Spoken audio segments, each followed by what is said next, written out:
Retour sur le plateau de politique avec notre invitée Ramayad, première vice-présidente du Parti radical. Donc vous avez rejoint Jean-Louis Borloo, vous avez quitté l'UMP. Il y a un an. Il y a un an. Alors là, on va parler un peu de votre parcours, un peu de vous.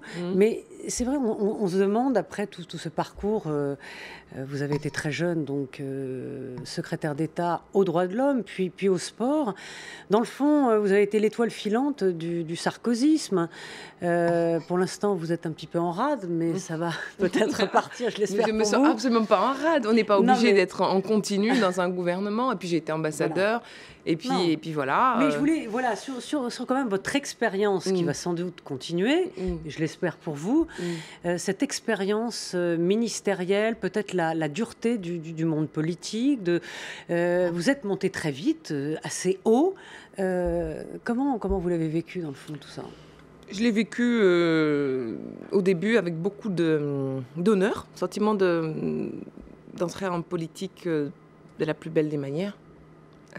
Donc j'en ai ressenti beaucoup de fierté, représenter la France à la fois à l'étranger, mais aussi représenter le gouvernement français auprès des Français. C'était une expérience assez extraordinaire. Néanmoins, il a fallu très vite atterrir, parce que on n'a pas le temps de s'extasier sur les choses.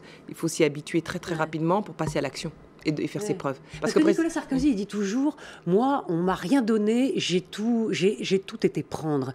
Est-ce que vous avez le sentiment qu'on vous a beaucoup donné? Et parfois, on dit, Ramayad, c'est un peu l'enfant gâté du gouvernement. Elle a tout eu cuit dans la bouche. C'est ce que disaient vos copines du gouvernement. Comme vous dites, c'est les copines qui disent ça. Mais, les bonnes copines. Mais ouais, les bonnes copines.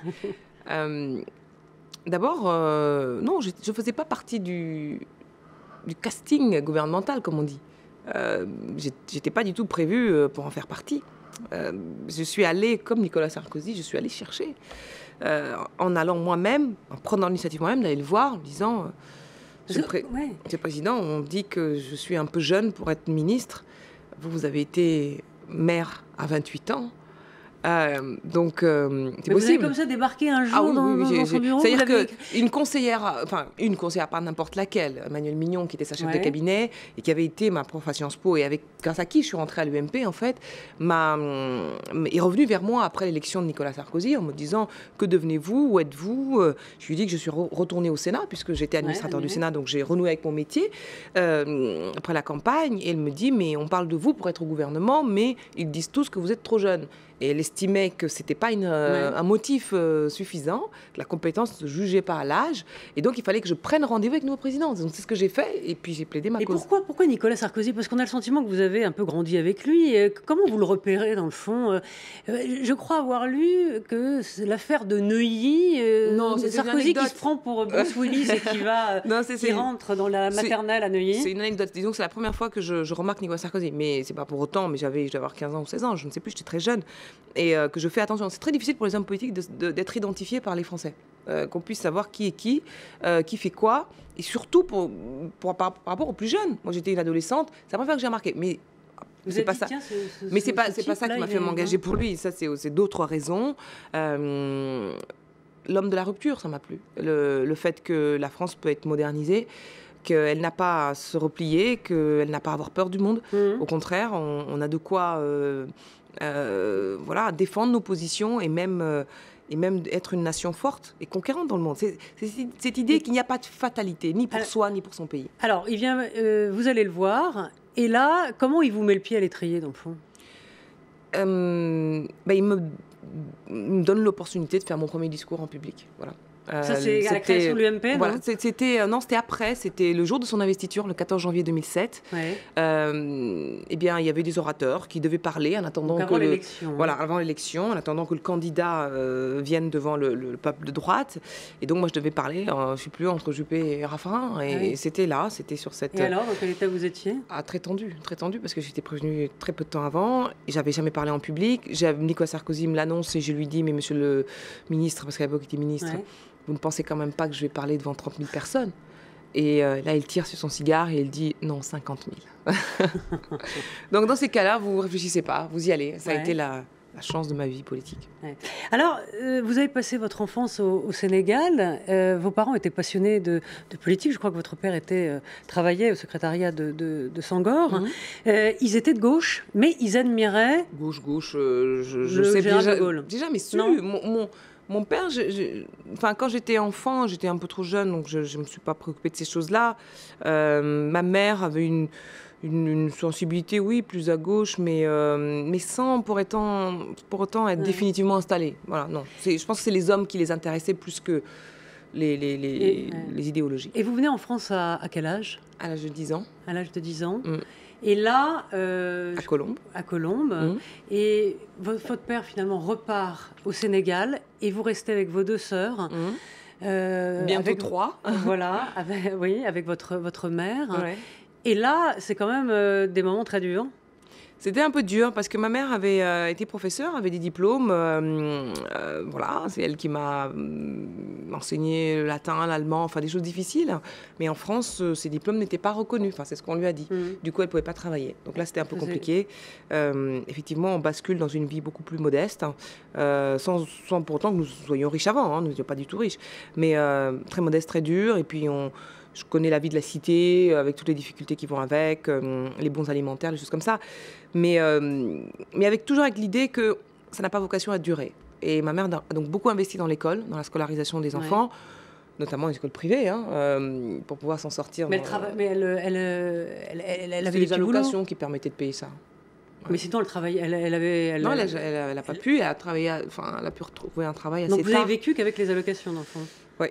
Et les bourses. Oui. Et puis voilà, on n'était pas malheureux, on était contents d'être avec notre mère et on était heureux entre nous. On était 5 femmes. Et à un moment, le Sénégal, vous dites pas, je veux rentrer. On sent à côté le côté déraciné. On se retrouve, on passe déjà du soleil. C'est un peu dépensif. C'est un choc. Mais c'est pas impensif, je vous assure, on le ressent comme ça. Parce qu'on arrive en France en juillet 87. Juillet, il est censé faire beau en juillet en France. Mais même cette météo n'était pas suffisamment ensoleillée pour nous. Et on ne repart pas, pourquoi ? Parce que c'est difficile. Ouais. Et vous racontez même que on vous dit de fermer la porte de chez vous, alors qu'au Sénégal, on laisse les portes ouvertes, etc. Et un jour, on vous fait la réflexion, mais quand même, il faut fermer les portes quand on sort. C'est pas les mêmes... Il y a des habitudes comme ça. Le Sénégal est qualifié souvent de pays de la teranga, c'est-à-dire de l'hospitalité. Donc, les portes sont ouvertes. Si quelqu'un a faim, il rentre, il mange, il partage. Voilà, donc c'est un état d'esprit. En France, on est beaucoup moins familial, on est beaucoup plus individualiste, les appartements beaucoup plus confinés, c'est pas des maisons, c'est pas... Donc ça, c'est vrai que l'isolement des êtres m'a beaucoup frappée. M'a beaucoup frappé l'enfant de 10 ans que j'étais. Les personnes âgées, je n'en voyais pas dans les rues. Je disais, mais où sont les vieux, au sens beau du terme? Où sont les vieux? Les ancêtres. Les ancêtres, où est-ce qu'ils sont? Ils étaient en maison de retraite. Concept impensable. Ah oui, alors ça... Sur le continent africain, impensable. Quand il y a eu la canicule avec les conséquences, tous ces morts abandonnés, c'est ça. Moi, ça a été quelque chose qui m'a beaucoup traumatisée, cette affaire-là. Et dans l'esprit africain, ça n'existe pas. Qu'est-ce qui vous reste d'Africain aujourd'hui? Le respect des anciens, ça c'est vrai. Ce qui me reste, c'est un certain orgueil.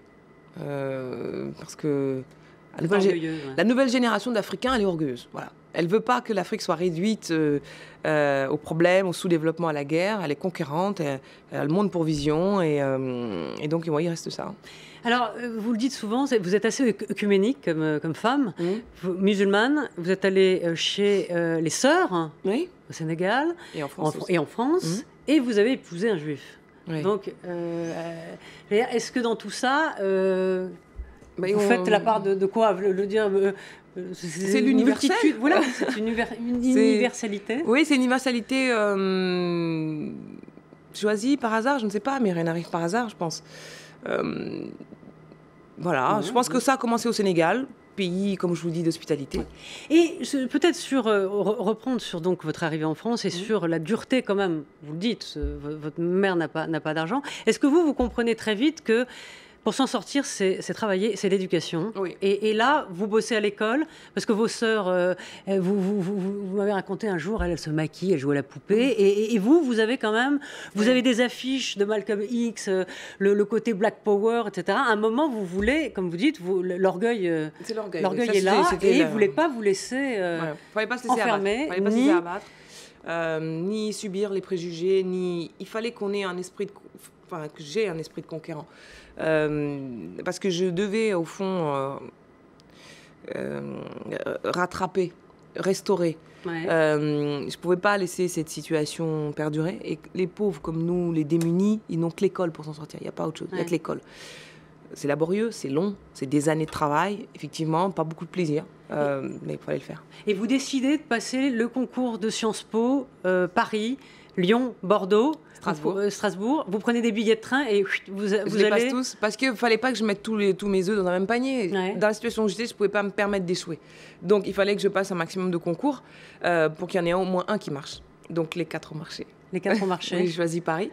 J'ai choisi Paris parce que l'IEP de Paris, à l'époque, je ne sais plus maintenant, mais allez, moi, je pense encore, Sciences Po Paris avait la réputation la plus importante. Et puis j'habitais à Colombes, donc il n'y a pas de raison d'aller ailleurs qu'à Paris. Donc dans le fond, c'est ça votre côté, ce que vous avez en commun avec Sarkozy, c'était peut-être ce côté volontariste. Hein. On a eu des mères qui ont trimé pour nous élever, c'est vrai. Ça, c'est vrai. Oui. Et en même temps, pas dans le même quartier. Ils étaient dans le sud du département, à Neuilly. C'était pas loin, mais c'est quand même pas la... On peut trimer chacun à sa manière. Ouais, mais les familles monoparentales... Mais bon, on va pas pleurer non plus. Hein. Quand on voit ses parents ou sa mère lutter pour vous, vous avez envie d'être à la hauteur de cet investissement. Ça marque. Quand vous voyez des situations d'humiliation être subies par votre famille, vous avez envie faut pas que ça dure, quoi. Faut que vous arriviez suffisamment haut pour qu'on vous fasse pas subir ça. Mais tout à l'heure, vous me parliez d'orgueil. C'est ce qui vous a permis, effectivement, de sortir la tête hors de l'eau et surtout de sortir du lot. Mais cet orgueil, est-ce qu'il n'a pas fini, dans le fond, par vous donner une bonne claque? C'est un revers. Voilà, le revers de la médaille qui est parfois un peu... on se prend des claques, mais est-ce que vous en l'air forcément? Mais quelle leçon? Mais en fait, je crois que j'ai peur de l'humiliation. J'ai pas envie d'être humiliée. Parce que je pense l'avoir été, ou ma mère l'a suffisamment été. Oui. Donc je crois que c'est la peur d'être humiliée qui me conduit à souvent tenir, voilà, la nuque un peu raide, même pas peur. Même pas peur, ouais. Quand Kadhafi, tout le monde est sous le tapis, votre ministre de tutelle, Bernard Kouchner, lui, ne dit rien, personne ne dit rien. Alors, si, Bernard Kouchner a essayé, mais là, c'était pas pour des raisons d'orgueil personnel, c'était pour l'orgueil national. Non, mais vous saviez que vous alliez faire un coup aussi, non? Là, franchement, je me suis dit, bon, si je dis ça, si je dis que le colonel Kadhafi ne doit pas prendre notre pays pour un paillasson, je risque... Vous le dites le jour de la visite. Oui, je risque d'être congédié. Il est en grande pompe. Je sais que je me dis, bon, c'est un au revoir. Au moment où je fais ça, je me dis c'est terminé. Vous savez que vous pouvez risquer votre place. Oui, j'en suis sûre. Je suis convaincue que je suis virée, bien sûr. Et alors donc, vous recevez un coup de fil, évidemment. Et là, Nicolas Sarkozy vous convoque et vous attendez. Je crois qu'il vous fait poireauter un peu avant de vous recevoir. Dans la salle d'attente, j'ai eu l'impression d'être dans la salle d'attente d'un dentiste, quoi. C'est-à-dire que je savais que ça allait faire mal. Vous entendez la fraise. Voilà, j'attendais. Je me suis dit ça va être terrible. Et puis les conseillers de l'Élysée qui étaient là, qui passaient, me regardaient en biais. Je sentais que je devenais une pestiférée, là, sur le coup. Mais, bon, après, il a quand même été... il a été compréhensif. Oui. Il Vous arrivez toujours à le retourner, vous? Non, c'est que sur le moment... il était il était surpris. Et en même temps, je lui ai expliqué que... colonel Kadhafi, même si moi-même j'ai marché au début, on a été en Libye, tout ça, et moi j'ai entendu les infirmières bulgares me raconter leur torture. Voilà. Et c'est pas quelqu'un de fiable. Et on est en plus le 10 décembre, journée des droits de l'homme, c'est pas possible. Merci Rama Ayad pour ces quelques confidences dans l'aparté. Merci d'être passé sur le plateau de France 24. Et puis tout de suite, les infos, et on se retrouve la semaine prochaine avec un nouvel invité. Merci.